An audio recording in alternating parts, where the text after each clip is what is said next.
네, 주님의 이름으로 여러분을 축복합니다. 우리 할렐루야 샬롬하고 서로에게 눈 보면서 인사하는 시간, 축복하는 시간 같습니다.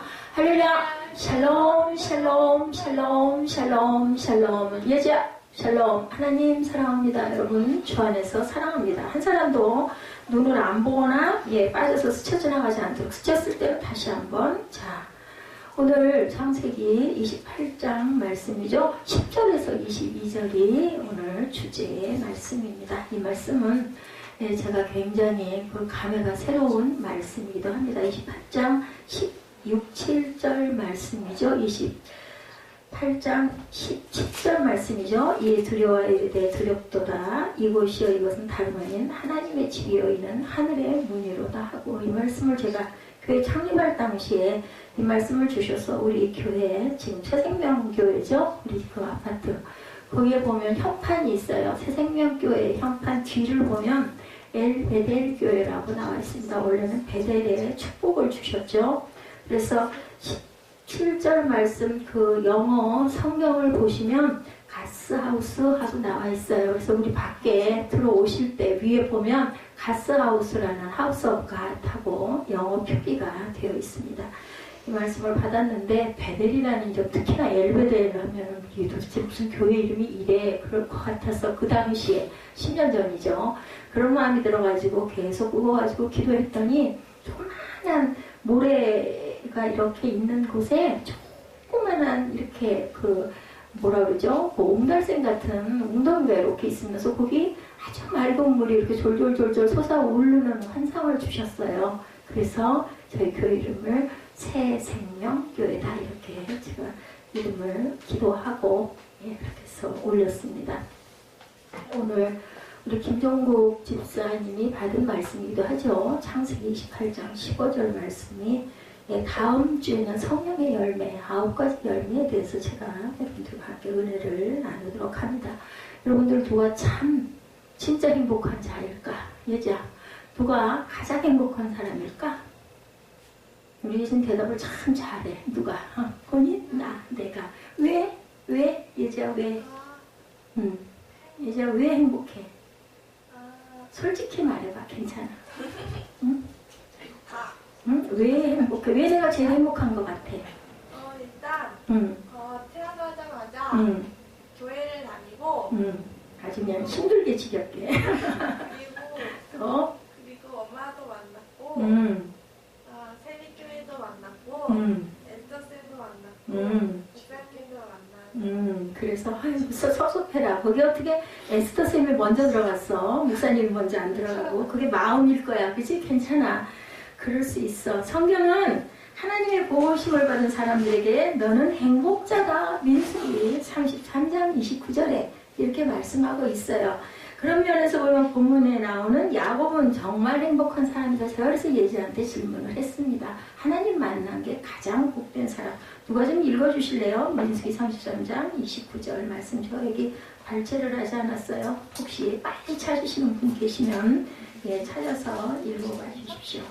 민수기 33장 29절.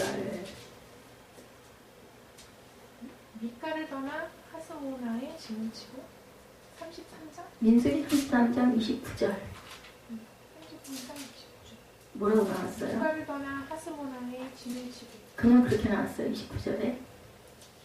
33장 29절. 하스모나에 진을 치고. 그 말에 어떤 의미가 있을 거예요. 제가 이걸 다 자세히 조사하지는 못했습니다. 우리 제가 이 부분은 다시 한번 주석 보고 여러분들에게 말씀을 드리겠습니다. 본문 15절에 내가 너와 함께 있어 내가 어디로 가든지 너를 지키며 너를 이끌어 이 땅에 돌아오게 할지라. 내가 네게 허락한 것을 다 이루기까지 너를 떠나지 아니하리라고 말씀하시죠. 그렇기 때문에 여러분들은 야곱은 여기서 행복한 자다. 이 시기는 야곱의 생애 가장 중요한 시점이죠. 그죠? 사람이 바뀌는 중요한 시점입니다. 야곱은 자기를 향한 계획된 하나님의 축복을 인간적인 방법으로 얻으려고 했죠. 어떻게 했어요? 팥죽 한 그릇 써가지고 장자의 축복권 놔줘. 그럼 내가 이제 팥죽 줄게. 에서는 뭐 하는 사람? 에서는 산에 가서 뭘 주로 많이 했어? 사냥을 많이 해서 그걸 갖다가 누구를 갖다 줬어? 아빠 누구? 이삭. 야곱이 아들이고 에서가 아들인데 에서는 사냥하는 아들이다 보니까 산에 가서 사냥을 주로 많이 해서 고기를 갖다 주니까 이삭이 에서가 더 이뻤겠지. 그리고 야곱은 어떤 아들이었어? 집에서 맨날 엄마 부엌에 가면 졸졸졸 치마꼬리 붙들고 쫓아다니는 그러한 아들. 그런데 딱 한 가지 야곱에게 본받을 점은 뭐다? 하나님을 경외하는 마음, 하나님께 복받고 싶은 욕심을 갖고 있었던 그런 아들이다 보니까 그 옛날에는 장자에게 축복권이 대단했어. 엄청났어. 장자에게 열을 주면 차자에게는 한 개나 두 개밖에 안 주니까. 그러니까 어느 날 사냥하고 온 에서가 배고파 하는데 집에 보니까는 야곱은 주로 뭐를 했어? 엄마를 도와서 부엌 일을 많이 했던 거야. 그래가지고 빨간 팥죽을 맛있게 쏘아서 냄새가 얼마나 배가 고팠겠어. 막 배가 동했겠지. 그러니까는 그나 한 그릇만 줘. 그러니까 야곱이 싹 꾀를 부려가지고 형 나한테 그 장자의 축복권 주면 내가 이거 팥죽 다 줄게. 그러니까 배가 고프니까 그까지 장자의 축복권이 뭐냐? 그래 너 다 가져라. 그리고 팥죽 줘. 그래서 팥죽을 주고는 정말 그 축복을 누구에게? 이삭에게 뭐 해서? 속여서 어떻게 했어? 예지 알지? 온몸에 뭐를 바르고 털을 바르고 그 누구처럼 만들었어? 에서처럼 팔에다 막 털 같은 거 이런 거 막 붙여가지고 그렇게 만들어가지고 눈이 별로 좋지 않은 이삭에게 싹 가가지고 고기 음식을 미리 만들어가지고 에서가 돌아오기 전에 미리 만들어가지고 아버지 저 에서입니다 하고 목소리도 보해서 에서 비슷하게 변장을 해가지고 그러니까 이삭이 이렇게 만져봤어. 실제 성경에 나와있어. 만져보니까 거칠거칠하니 털도 그렇고 목소리도 그렇고 그 고기를 갖다 주니까 그만 장자의 축복을 다 쏟아부어 준 거야. 나중에 에서가 와가지고 어떻게 써? 뭐 했어? 방송 통곡을 하면서 내가 에서인데 아버지 그럼 나에게도 축복해 주시오 하니까는 축복할 게 거의 없었지. 뭐라 그래? 네가 아우를 섬기고 살 것이다. 축복할 게 없는 거 다 축복을 해줘 그랬기 때문에 그 이스라엘 그 시대에는 한 번 축복하면 뭐 너도 받아라로는 있을 수 없어. 그러니까 무슨 방법으로? 인간적인 방법으로. 뭘로? 속임수로 결국은 축복을 받았다. 이러한 야곱이었어. 근데 야곱은 하나님의 축복받는 걸 굉장히 사모했던 그런 아들이었다라는 거지.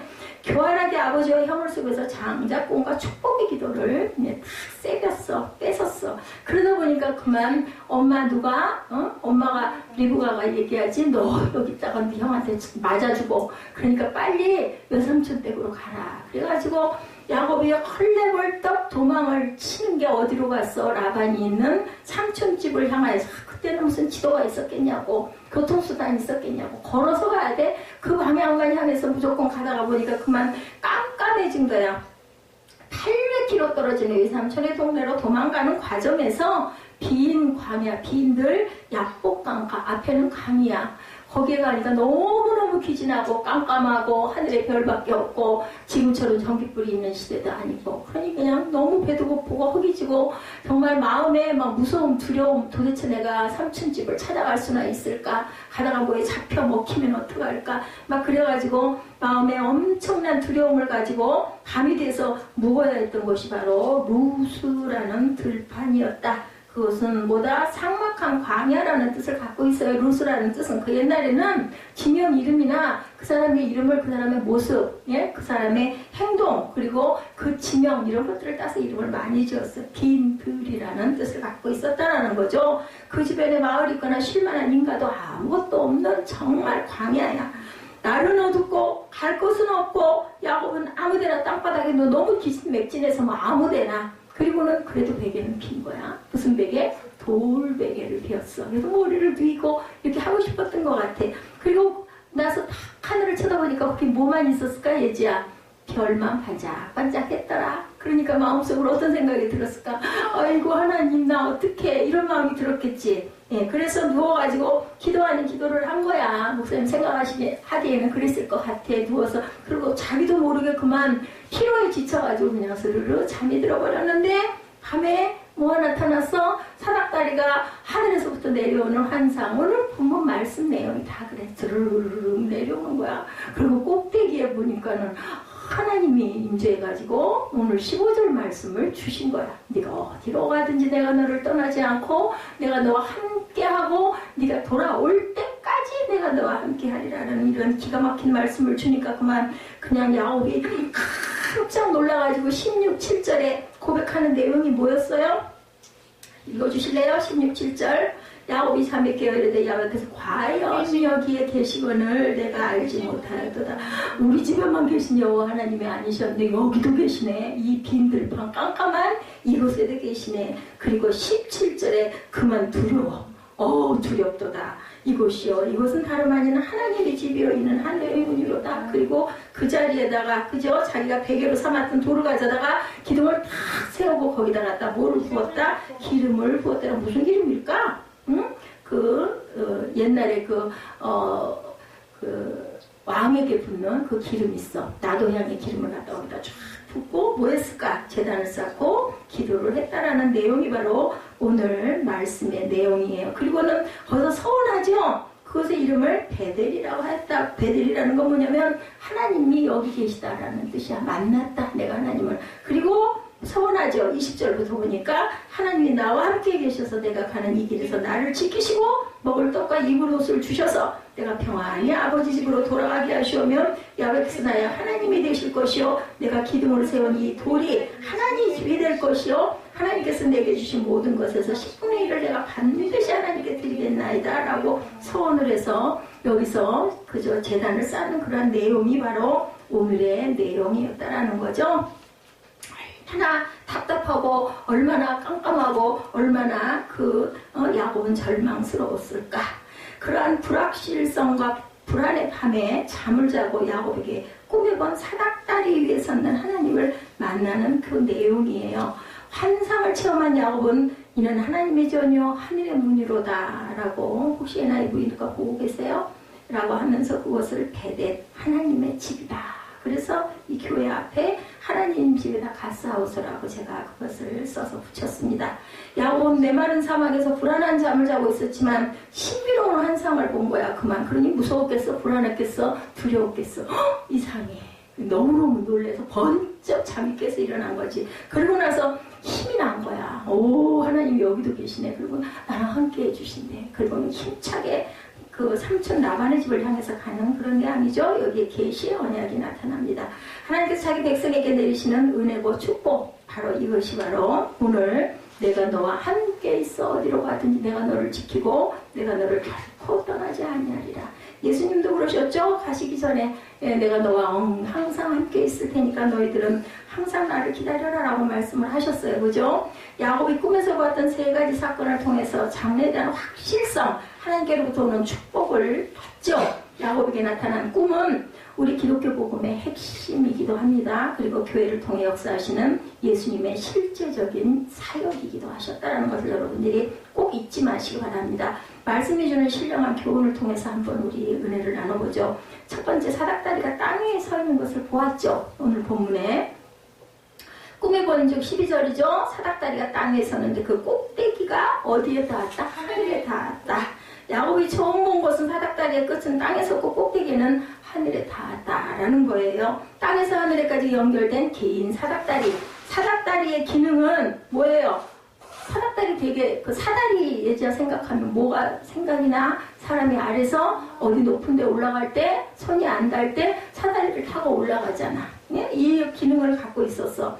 그러나 공간적인 의미에서 볼 때 하나님께서 하늘에까지 닿게 하는 사다리는 절대로 당연히 있을 수가 없지요. 그죠? 고대 노아의 자손들이 뭘 쌓을 때 바벨탑을 쌓으면서 그 일을 시도했다가 그만 실패하는 부분이 창세기 11장 8절에 나오고 있습니다. 왜 인간은 하늘까지 이렇게 올라가려고 했을까? 사무엘은 왜 하늘에 올라가려고 했을까?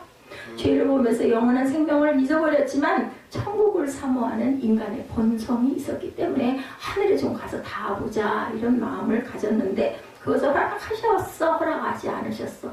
않으시고 뭐 해버리셨어요? 결론이 어떻게 내렸어요? 그 사다리를 하늘까지 못 올라가게 하고 내가 이 하늘을 침범하려고 하는 이 녀석들을 흩어야 되겠다 해가지고 그때부터 언어가 흩어졌다라는 내용이 나옵니다. 그래서 우리 말들이 다 다른 거예요. 그 옛날에는 하나였다라는 거야. 어떤 말을 하나 서로 통했는데 언어가 같다 보니 얘들이 이상한 반역을 하려고 하늘나라까지 침노하게 하네. 안 되겠네. 이 녀석들 흩어야지 이랬다는 거죠. 죄를 범한 인간은 하나님과 단절에 대해서 영원한 멸망의 자리에서 영원한 생명을 찾아보려고 인간이 할 수 있는 모든 노력을 다 동원한 거야. 그럼 내가 하늘 꼭대기까지 올라가 보면 되려나? 이런 마음을 먹었다라는 거지. 사람들의 영원한 생명을 얻어보려는 그러한 그 시도는 굉장히 많았죠. 여러분들 아시죠? 중국의 신시황 뭐를 찾으려고? 불로초를 찾으려고 동방으로 보내죠. 석가는 종교적인 노력으로 그 모든 것을 수행을 통해서 찾기 위해서 무던히 애를 씁니다.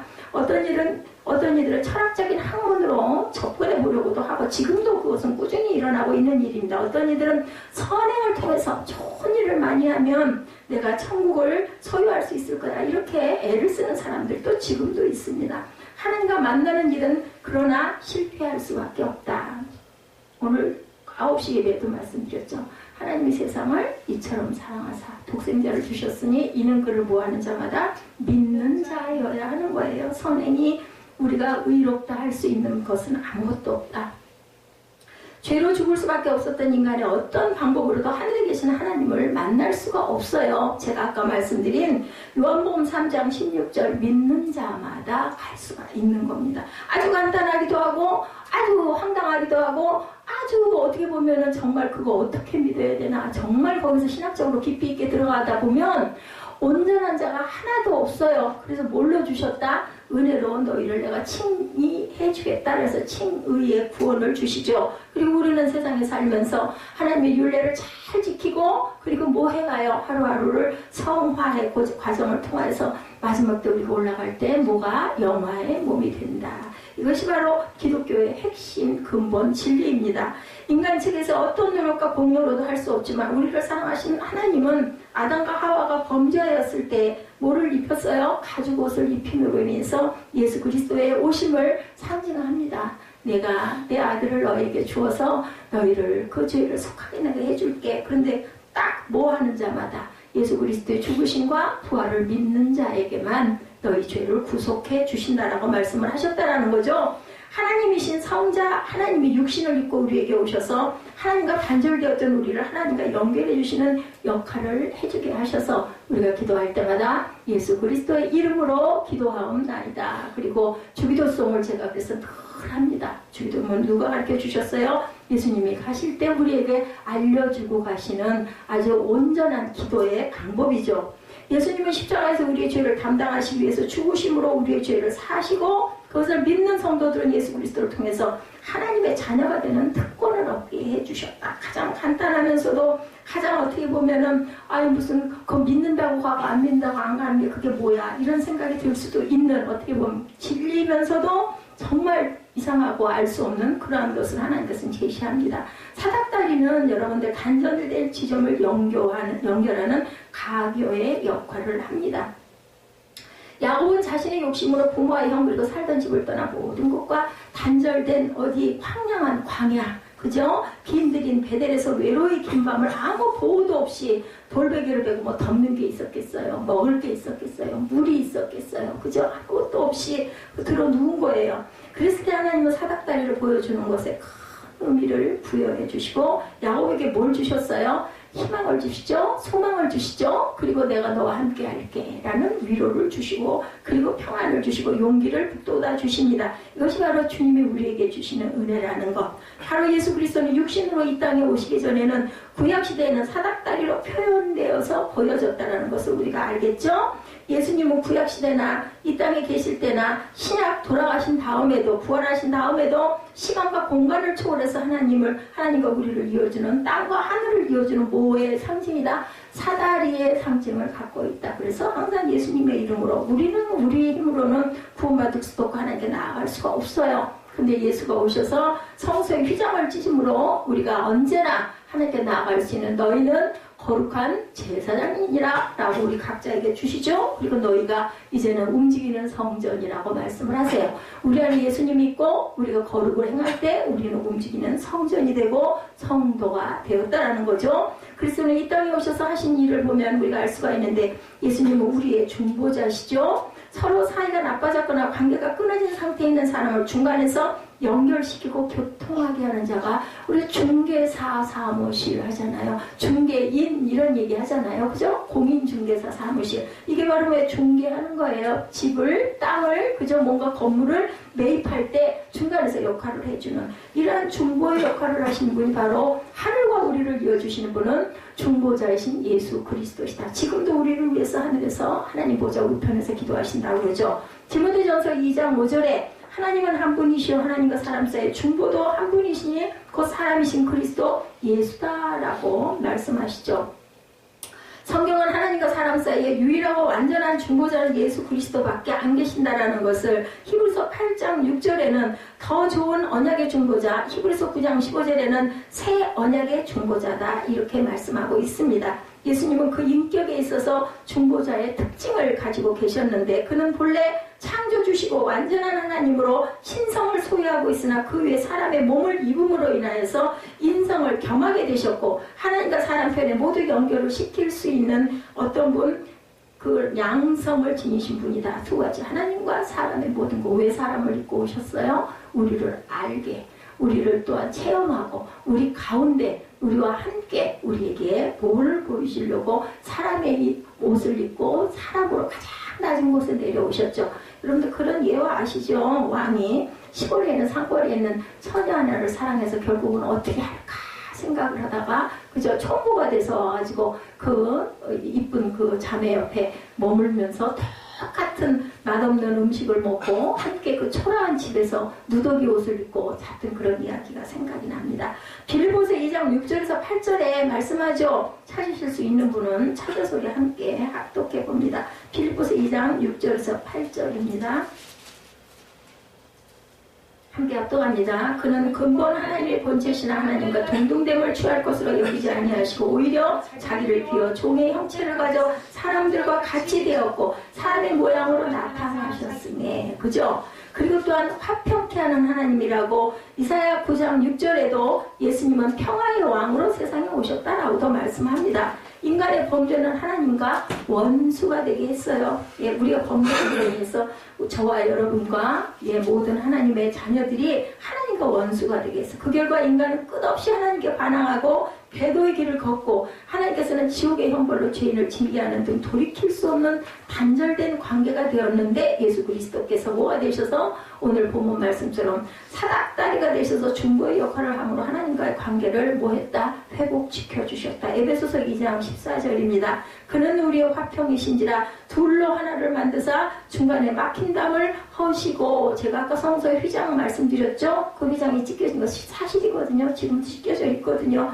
이렇게 하셨어요. 둘로 하나를 만드시려고 가운데 막힌 담 성소, 그래서 누구만 들어갔는데 대제사장만 들어갔던 성소를 우리는 지금 함께 모두 다 똑같이 동등하게 하나님께 나아가서 기도할 수 있는 자격을 받았다. 그래서 예수님의 이름으로 기도합니다가 들어간다. 이와 같은 그리스도 화목케 하시는 일은 사람과 사람 사이에서 모든 장벽을 허물어버리고 끝없는 평화를 이루게 하셨어요. 어떤 자들만?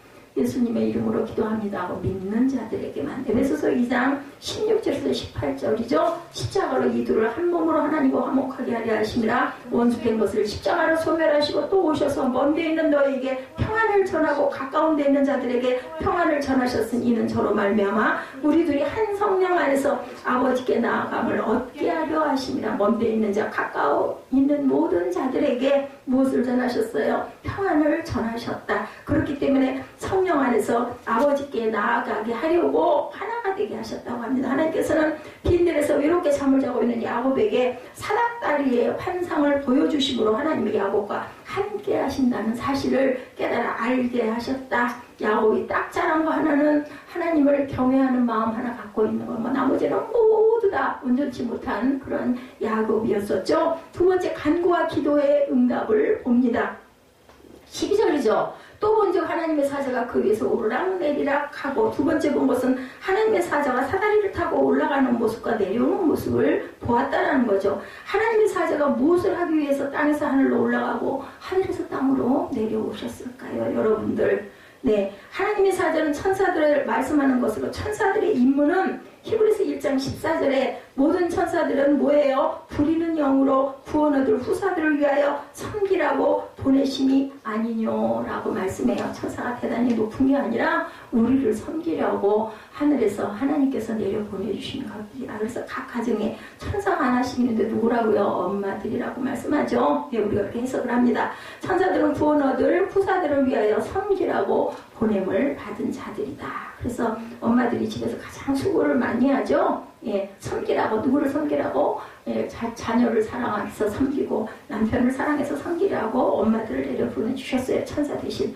본문을 통해서 천사들이 하는 사역을 보면 땅에서 올라가는 사역은 성도들의 기도와 간구로 하나님께서는 그런 것을 전하는 사역을 감당한다. 뭐예요? 기도라고요. 요한계시록 8장 3, 4절에 보면 또 다른 천사가 와서 제단 곁에 서서 금향로를 가지고 많은 향을 받았으니 이는 모든 성도의 기도들과 합하여 보좌 앞 금단에 드리고자 함이라. 향은 이 성도의 기도와 함께 천사의 손으로부터 하나님 앞으로 올라가니라. 이렇게 증거하고 있습니다. 그래서 우리가 기도했을 때 그 기도를 눈물병에 담아가지고 하늘로 들고 올라가는 역할을 누가 했다? 천사들이 했다.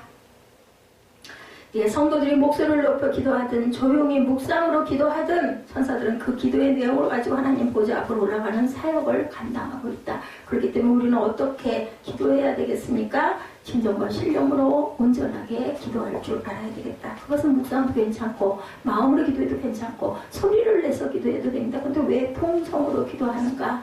예, 잡념이 들어오지 않으면 졸지 않게 하려고. 가만히 입 다물고 고개 숙이고 있다 보면 졸렸거나 안 그러면 딴 생각하게 돼요. 그죠? 그렇기 때문에 입으로 막 기도하면서 집중을 하는 방법으로 우리가 통성 기도들을 합니다.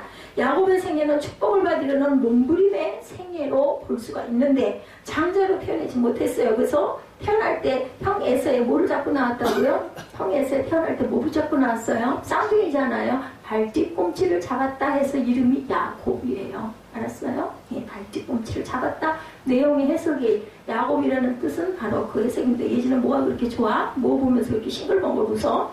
장자권을 뺏으려고 혈안이 되어 있었던 사람이죠. 너무 그게 그죠? 부러웠던 거예요. 형 에서가 사냥을 하고 돌아와 배가 고픈 것을 알고 팥죽 한 그릇에 장자권을 산 사람이 바로 야곱이다. 아까 제가 설명해 드렸죠. 아버지 이삭의 축복 기도를 받기 위해 어머니와 합작을 했어요. 리브가도 같이 동참했어요. 왜냐면은 야곱이 복을 받아야 돼. 왜? 하나님이 말씀하셨거든요. 큰 자가 작은 자를 섬길 것입니다. 그때부터 예, 리브가는 하나님의 말씀의 뜻을 깨닫고 작은 그 둘째 아들 여리여리하고 힘없고 갸냘프고 그저 겁 많고 거짓말 잘하는 누구를? 야곱을 더 사랑한 내용이 나타나 있습니다. 야곱이 결코 아주 당당하고 듬직하고 하나님 보시기 온전한 아들이 아니었었어요. 그래서 결국은 아버지 눈을 속이죠. 어두운 눈을 이용해가지고 엄마가 도와줘가지고 이런 모습은 인간적인 야비한 모습이지만 하나님을 향한 축복을 간구하는 기도의 모습으로 나타납니다. 해석하기에 따라서는 인간적인 현실로는 축복받을 수 없는 자신을 하나님께로부터 받고자 하는 뭐예요? 절박한 몸부림. 그래서 성경에 그렇게 말씀하죠. 천국은 침노하는 자의 것이다. 천국은요 양보할 필요 없어요. 누구든지 내가 먼저 갈 거야 라고 달려가야 한다는 거죠. 그런 열정을 갖고 있어야 됩니다. 하나님은 이런 야곱에게 너의 간절한 소망을 알고 계심을 통해서 너의 기도를 내가 들어주시겠다라고 약속을 보여주시기 위해서 천사들이 땅에서 야곱의 소원과 간구를 가지고 올라가는 것을 보여줬다. 그러면 우리가 이 내용을 통해서 뭘 할 수 있어요? 야곱이 들어 누워가지고 하늘의 별을 쳐다보면서 마음으로 기도한 거예요. 하나님, 나 삼촌한테 가야 될 건데 무서워요, 힘들어요, 어떻게 해요? 막 이런 것을 계속 기도했다라는 거예요. 그랬더니 천사가 사닥다리로 위로 올라가고 내려오고 올라가고 내려오고 그랬을 때 내려온 말이 바로 내가 너와 함께 하겠다라는 말씀이라고 우리가 해석을 할 수 있다는 거죠. 예수님은 너희가 내 이름으로 무엇을 묻든지 내가 시행하리니는 아버지로 하여금 아들을 인하여 영광을 얻으시게 하려 함이라. 내 이름으로 무엇이든지 내게 구하면 내가 시행하리라. 요한복음 14장 13, 14절에 말씀하고 있습니다. 나다나엘이 예수님 앞에 올 때 나다나엘에게 뭐라고 그래요? 보라 이는 참 이스라엘 사람이라. 그에게는 간사한 것이 없도다. 예수님이 그렇게 말씀하시죠. 예수님은 빌립이 너를 부르기 전에 내가 무화과나무 아래에 있음을 내가 보았다. 그랬을 때 나다나엘이 랍비여 당신은 이스라엘의 임금이로소이다. 이렇게 고백을 합니다. 예수님은 나다나엘에게 내가 너를 무화과나무 아래서 보았다 하므로 믿느냐? 이보다 더 큰 일을 보리라. 진실로 너에게 이르노니 하늘이 열리고 하나님의 사자들이 인자 위에 오르락 내리락 하는 것을 보리라. 똑같은 말씀이죠. 요한복음 1장 47절에서 51절입니다. 하나님의 사자들 천사들이에요. 하늘에서 오르락 내리락 기도를 들고 올라가고 그리고 그 응답을 가지고 내려오는 모습입니다. 왜 나다나엘이 예수님을 이스라엘의 임금이라고 고백을 했을까? 무화과 나무에서 봤다 하니 그는 메시아의 약속을 믿고 늘 무화과 나무 아래를 기도처로 삼고 기도한 것을 누가 보았다? 예수님이 알고 계신다는 거. 어떻게 알았겠느냐는 거죠. 나는 처음 보는데 저 사람이. 그러니까 분명히 하나님의 아들이다. 이것은 누구도 모르는데 이것을 아는 분은 오직 하나님 한 분밖에 없다. 우리 기도할 때 예수님의 이름으로 기도하고 우리가 기도할 때 그것을 세상 사람들은 아무도 무슨 기도를 하는지 모르는데 다만 누구만 아세요? 기도를 받으시는 하나님만 아신다라는 거. 그래서 나다나엘이 이분은 하나님의 아들이구나라는 것을 알았다라는 거예요. 그래서 예수님은 하늘이 열리고 하나님의 사자들이 인자하여 오르락내리락 하는 것을 보리라 이렇게 말씀하셨다라는 거죠. 구약에나 신약에나 하나님께 구하고 응답받을 수 있는 것은 예수님의 이름으로 구할 때만 응답을 받을 수 있다. 예수님은 우리가 하나님과 단절된 우리가 하나님과 만날 수 있는 이름을 주셔서 우리가 예수님의 이름으로 기도할 때 천사들이 그 기도를 금양로에 담아 올라가게 하셨고 하나님의 응답을 그 천사들을 통해서 우리에게 보내주시기 위해서 하늘에서 내려오는 모습을 보여주셨다. 나다나엘이 하나님 앞에 기도하죠. 은총을 크게 받은 사람 다니엘아 내가 다니엘이 기도할 때 내게 이르는 말을 깨달아 일어서라 내가 내게 보내심을 받았느니라 이렇게 천사가 얘기합니다. 그가 내게 이 말을 한 후에 내가 떨며 일어서매 그가 내게 이르되 다니엘아 두려워하지 말라 내가 깨달으려 하여 내 하나님 앞에 스스로 겸비하기로 결심했던 첫날부터 내 말이 들리신 바 되었으므로 내가 내 말로 인하여 왔느니라. 다니엘 10장 10절에서 12절 제가 왜 웃었는지 에스더 전도사는 아마 알 거예요. 제가 이 말씀을 그때 준비한 것도 아니고 증거한 것도 아닌데 다니엘이라는 이름은 여기에서 나옵니다. 다니엘이 기도할 때 그 기도의 응답을 위해서 천사가 내려왔음을 여기서도 증거해서 보여주십니다. 하나님은 지금도 우리의 기도를 들으시기 위해서 천사들을 우리에게 보내십니다. 여러분의 기도, 저의 기도를 들으시고 그리고 그 기도를 하나님 보좌 앞에 가지고 오게 하셔서 그 기도의 내용에 귀를 기울이고 기다리고 계시는 하나님이시다. 그래서 우리는 기도해야 합니다. 전능하신 우리 하나님 아버지가 우리의 기도를 응답하시되 지체치 아니하시고 응답하시기 위해서 그의 천사를 기도하는 성도들에게 보내셔서 하나님의 응답을 늘 말씀하고 계신다. 근데 왜 우리 귀에는 들리지 않을까요? 왜 그럴까요? 우리가 하나님과 온전하게 교통하지 않기 때문이라고 여러분들이 아셔야 합니다. 세 번째, 축복하시는 하나님을 우리가 만납니다. 13절에서 15절이죠. 야훼께서 가라사대 나는 여호와니 너의 조부 아브라함의 하나님 이삭의 하나님 너 놓은 땅을 내가 너와 네 자손에게 주리니 네 자손이 땅에 티끌같이 되어서 동서남북에 편만할지며 땅의 모든 족속이 너와 네 자손을 인하여 복을 얻으리라. 내가 너와 함께 있어 내가 어디로 가든지 너를 지키며 너를 이 땅으로 돌아오게 할지라. 내가 네게 허락한 것을 다 이루기까지 너를 절대로 떠나지 아니하시리라. 이렇게 말씀을 하시죠. 하나님은 야곱에게 축복의 약속에 앞서 자신을 아브라함과 이삭의 하나님이다. 오늘 9시 예배도 제가 이것을 설명했습니다. 이는 하나님의 진실성을 얘기합니다. 하나님께서는 이미 아브라함과 이삭에게 약속하셨던 것을 야곱을 통해서 시현하시겠다는 뜻으로 이렇게 말씀을 하시는 거죠. 지금은 야곱에게는 미래에 대한 아무 보장도 없어요. 눈앞이 깜깜해요. 절망이에요. 그죠? 그리고 쓸쓸한 광야에서 아무것도 가지고 있지 않고 밤이슬을 맞으며 잠을 자는 형편이지만 하나님은 야곱에게 축복의 큰 약속을 하심으로 보여주십니다. 너는 이러한 자가 될 거야. 내가 너를 지키면 너는 아무 걱정하지 않아도 돼. 자손의 번성을 약속하시죠? 하늘의 별만큼 땅의 모래만큼. 하나님께서는 아담과 하와에게 생육하고 번성하여 땅에 충만하라고 창세기 1장 28절에 명령하십니다. 하나님께서는 아브라함과 이삭과 야곱을 선민의 조상으로 삼으시고 그들에게 셀 수 없을 만큼 많은 자손이 번성할 것이라고 창세기 15장 5절에도 약속하셨어요. 너 놓은 땅을 내가 너와 네 자손에게 주리니 네 자손이 땅에 티끌같이 되어서 동서남북에 편만하다. 사메라 편만이란 뜻이 뭐야? 많이 널 펼쳐진다라는 뜻을 갖고 있어. 또 팔짱 끼고 또 시도하고 있네. 너 그렇게 자꾸 해라.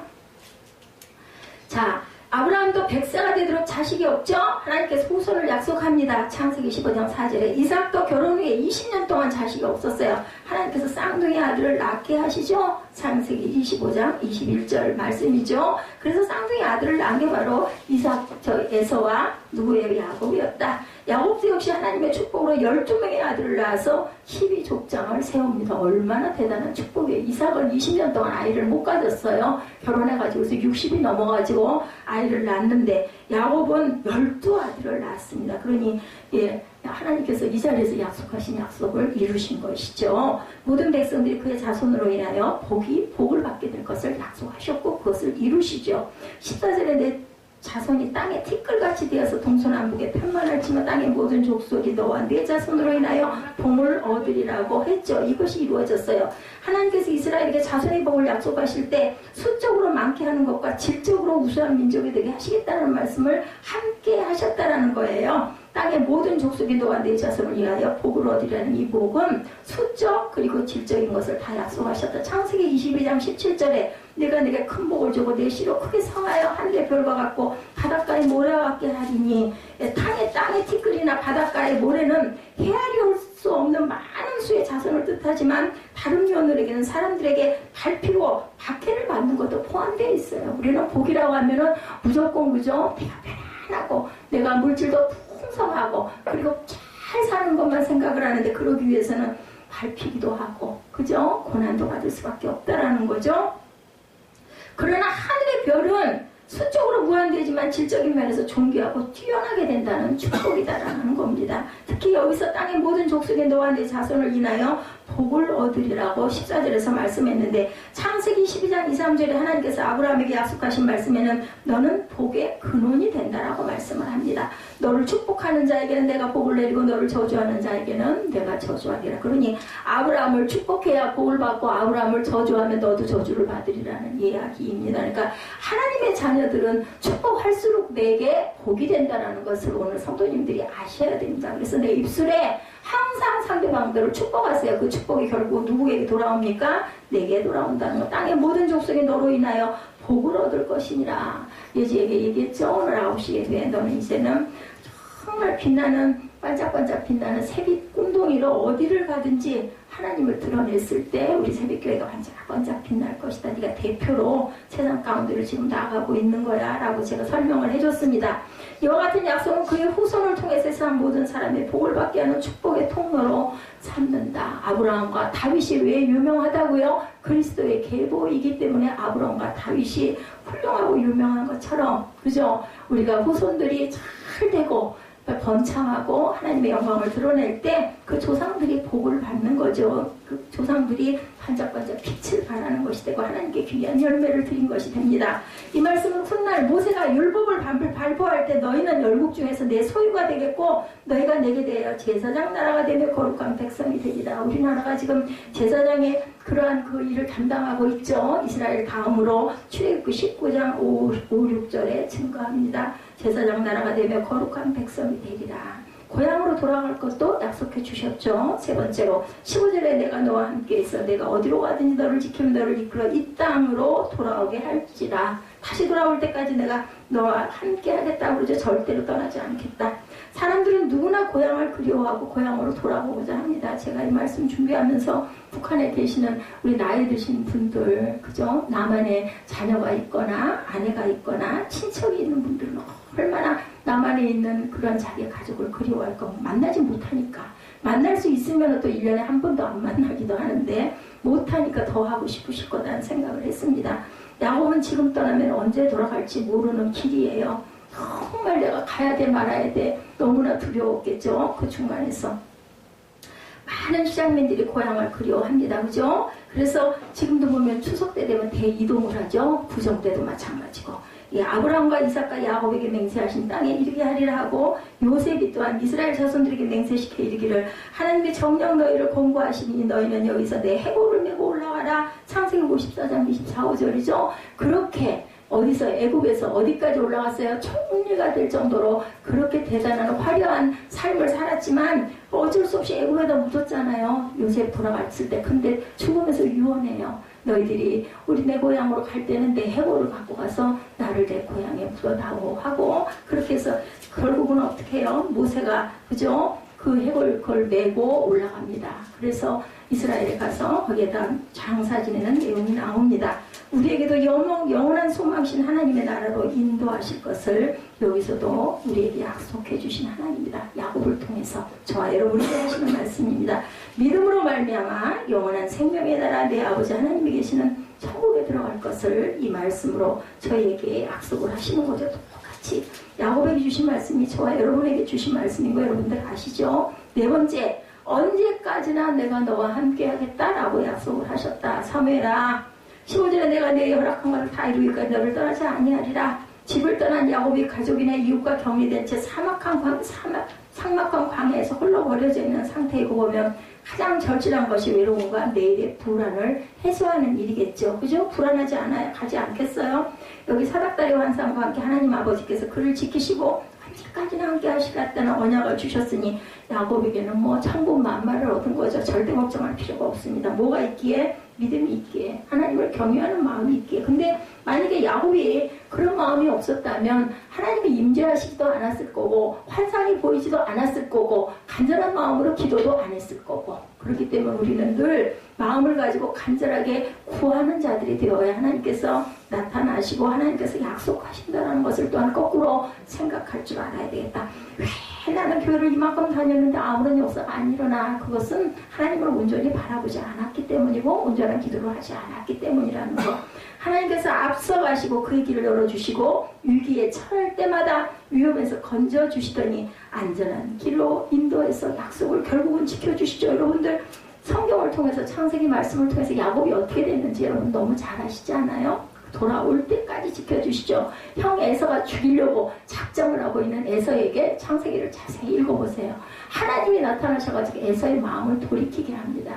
동생을 그냥 네가 내 장자권의 축복을 갖고 다 뺏어갔지 하고 벼르고 있던 에서의 마음에 동생을 축복하고에 되는 마음도 심어주셨어요. 창세기 32장 9절에 보니까 야곱이 이르러 내 조부 아브라함의 하나님 내 아버지 이삭의 하나님 야훼여 주께서 전에 내게 명령하시기를 내 고향 내 족속에게 돌아가라 내가 내게 은혜를 베풀리라 하시니 나는 주께서 주의 종에게 베푸신 모든 은총과 모든 진실하심을 조금도 감상할 수 없으니 내가 내 지팡이 와가지고 이도를 건너더니 지금은 두 때나 이루었나이다 고백하는 거예요. 내가 주께 간구하는데 형의 손에서 에서의 손에서 나를 건져내옵소서. 그가 나를 내가 그를 두려워하면 그가 나와의 처자를 칠까 겁이 나. 형한테 해놓고 온 게 있는데 지금 고향을 가고 싶어 죽겠는데 갔다가 내가 형한테 붙들렸다가 나는 죽을 거야. 그러니까 이제 하나님께 또 기도를 하는 거죠. 12절에 주께서 말씀합니다. 내가 반드시 내게 은혜를 베풀고 내 씨로 바다에 셀 수 없는 모래와 같이 많게 하리라 하셨나이다. 약속했으니 야곱은 홀로 남았더니 어떤 사람이 날이 새도록 야곱과 씨름하죠. 24절에 25절에 자기가 야곱을 이기지 못함을 보고 그가 야곱의 허벅지 관절을 치매 야곱의 허벅지 관절이 그 사람과 씨름할 때 어긋났도다. 이게 무슨 말씀인지 아시죠? 야곱이 뭐가 돼요? 절름발이가 됩니다. 그런데 하나님을 만남으로 인하여 그때부터 야곱의 이름이 뭘로 바뀝니까? 그죠? 이스라엘로 바뀝니다. 이스라엘의 뜻 뭔지 아시죠? 하나님과 겨루어 이겼다라는 이름을 주셨다라는 거죠. 그래서 33장 20절에 제단을 쌓고 그 이름을 엘헬로헤이 이스라엘이라 붙였더라라고 증거를 해요. 이제 뭐가? 그죠? 사기꾼, 발뒤꿈치를 잡고 나온 사기성이 있는 아들 야곱에서 이름이 하나님과 겨루어 이긴 자가 됐는데 그때 어떻게 됐어요? 환도뼈가 무너지는 절름발이가 되었어요. 우리가 이랬을 때 이렇게라도 하고라도 영적으로 온전하게 쓸 수 있고 천국을 갈 수 있다면 뭐라 그래요? 내 눈이 범죄하였거든 그 눈을 빼버리고 하늘나라에 들어가는 자가 더 복되다라고 말씀하시죠. 예수께서도 말씀하시죠. 마태복음 28장 20절이죠. 볼지어다 내가 세상 끝날까지 너희와 항상 함께 있으리라. 어떤 자들이에요? 믿음으로 구원받은 너희들과 함께 항상 있겠다. 야곱은 무수들반에서 잠에서 깨죠. 꿈에 본 것들을 생각하며 놀라움을 금하지 못합니다. 그래서 이제 나중에 야곱이 에서를 만나는 내용들이 나오는 거 여러분들 아실 거예요. 야곱이 눈으로 보니 에서가 400명의 장정을 거느리고 오는 것이 보입니다. 그래서 결국은 어떻게 해요? 하나님 어떻게 나 이러다 죽을 거야 하고 했는데 여종들과 제 자식들을 앞에 두고 레아와 그의 자식을 다음에 두고 라헬과 요셉을 뒤에 두고 꾀를 부리는 거예요. 그리고는 형이 나를 치러 오면은 내 그 사람들을 다 보내고 나는 여기서 기도할 거야. 그리고 다시 거기서 기도를 하죠. 근데 에서가 달려와서 어떻게 해요? 그를 맞아요. 안고 목을 어긋 맞춰 그와 입 맞추고 서로 운다라는 그런 내용이 33장에 나타납니다. 그리고 16절에 이날의 에서는 어디로 돌아갑니까? 세일로 돌아갑니다. 야곱이 그 앞절에 보면은 가지고 오는 예물을 막 줘요. 양떼를 잔뜩 건드리고 가지고 형에게 너무 잘못했다라고 하고는 주니까 니나 가져라. 나 괜찮다. 그래도 이거 받으셔야 합니다. 그걸 받고는 나와 같이 세일로 돌아가자니까 형 먼저 가소서가 앞보내놓고 그 자리에서 숫곳에 이르러 17절에 보면은 집을 짓고 그의 가축을 위하여 우리간을 지었으므로 그 땅 이름을 숫곳이라 불렀다. 18, 9절, 20절에 보니까 야곱이 밧단 아람에서부터 평안히 가나안 땅 세겜 성읍에 이르러 그 성읍 앞에 장막을 치고 장막을 친 밭을 세겜의 아버지 하몰의 아들들의 손에서 베크시타에 샀으며 20절에 거기에 제단을 쌓고 그 이름을 엘렐로헤 이스라엘이라고 불렀더라. 또 여기서 또 예배드리죠. 야곱은 이런 자였다. 야곱이 하늘에서 내려온 사닥다리는 땅의 기초로 서 있어요. 하늘에서 내려오신 그리스도께서는 지상교회의 기초가 되어 주심을 창세기 28장의 내용에 나타내고 계시고 저희 교회가 이 영을 받아서 교회가 섰습니다. 이것이 바로 교회의 특징이고 온전한 교회다. 예수 그리스도의 교회는 천당과 같은 완전한 곳에 필요한 것이 절대 아니다. 무슨 교회가 왜 그래? 왜 목사들이 저 지경이야? 왜 무슨 교회 성도들이 그렇게 은혜가 없어? 이런 얘기 세상 사람들 많이 합니다. 서로가 서로를 위해서도 얘기합니다. 무슨 목사가 그따위야 이런 얘기도 많이 합니다. 근데 온전한 자들이 세워진 게 아니에요. 세상의 모든 악을 다 지니고 있는 사람들끼리 모여서 예배드리면서 조금씩 변화되는 거죠. 예수님도 뭐라고 그러셨어요? 의원이 병자에게 필요한 거라고 말씀하죠. 죄와 질병과 재난과 죽음으로 황폐하고 거친 이 세상 위에 존재하는 것이 바로 교회입니다. 온 인류에게 공급되는 축복의 통로고 은혜의 산실이고 그러므로 언제나 어디서나 예수 그리스도의 교회는 이 세상 사람들에게 하늘의 문이고 축복의 통로라는 것을 우리가 믿고 각자가 축복의 통로를 달려가는 그러한 경주를 할 줄 알아야 되겠다. 우리가 믿음으로 약속을 받았죠. 그 약속이 이루어질 축복 가운데 우리는 살고 가고 있습니다. 오늘도 힘차게 야곱처럼 감사하고 감격해서 나의 삶을 온전히 드릴 줄 아셔야 되겠고 하나님의 백성으로 감당해야 할 의무를 또한 감당해야 되겠고 예수 그리스도 안에서 삶을 살아 하나님께 영광을 돌리는 믿음의 삶을 살아갈 때 내가 너희에게 복 주고 복 주며 내가 언제나 어디를 가진 데가 너와 함께 하겠다는 약속을 해주신다는 것을 잊지 않는 저와 여러분들이 되셔야 되겠어요. 창세기 35장 6절부터 우리 한 15절까지 우리 함께 교독하시고 별단 시간 갖는 저와 여러분 되시기를 주님으로 축복합니다.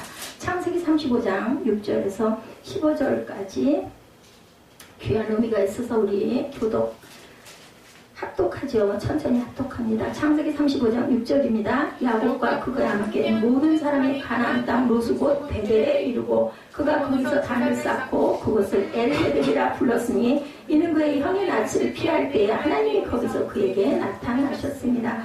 리우가 유모 두보라가 죽음에 그를 베델 아래 있는 상수리 나무 밑에 장사하고 그 나무 이름을 알론 바굿이라 불렀더라. 야곱이 밧단 아람에서 돌아오매 하나님이 다시 야곱에게 나타나서 그에게 복을 주시고 하나님이 그에게 이르시되 내 이름이 야곱이지만은 내 이름을 다시는 야곱이라 부르지 않겠고 이스라엘이 내 이름이 되리라 하시고 그가 그 이름을 이스라엘이라 부르시고 하나님이 그에게 이르시되 나는 전능한 하나님이라 생육하며 번성하라. 한 백성과 백성들의 총에게 내게서 나오고 왕들이 내 허리에서 나오리라. 내가 아브라함과 이삭에게 준 땅을 내게 주고 내가 내 후손에게도 그 땅을 주리라 하시고 하나님이 그와 말씀하시는 곳에서 그를 떠나 올라가시는지라. 야곱이 하나님이 자기와 말씀하시던 곳에 기둥 곧 돌기둥을 세우고 그 위에 전제물을 붓고 또 그 위에 기름을 붓고 하나님이 자기와 말씀하시는 곳 이름을 베델이라 불렀더라. 아멘. 이것이 바로 교회의 상징입니다. 우리 별단 찬양하시고 축도로 예배를 마치도록 합니다.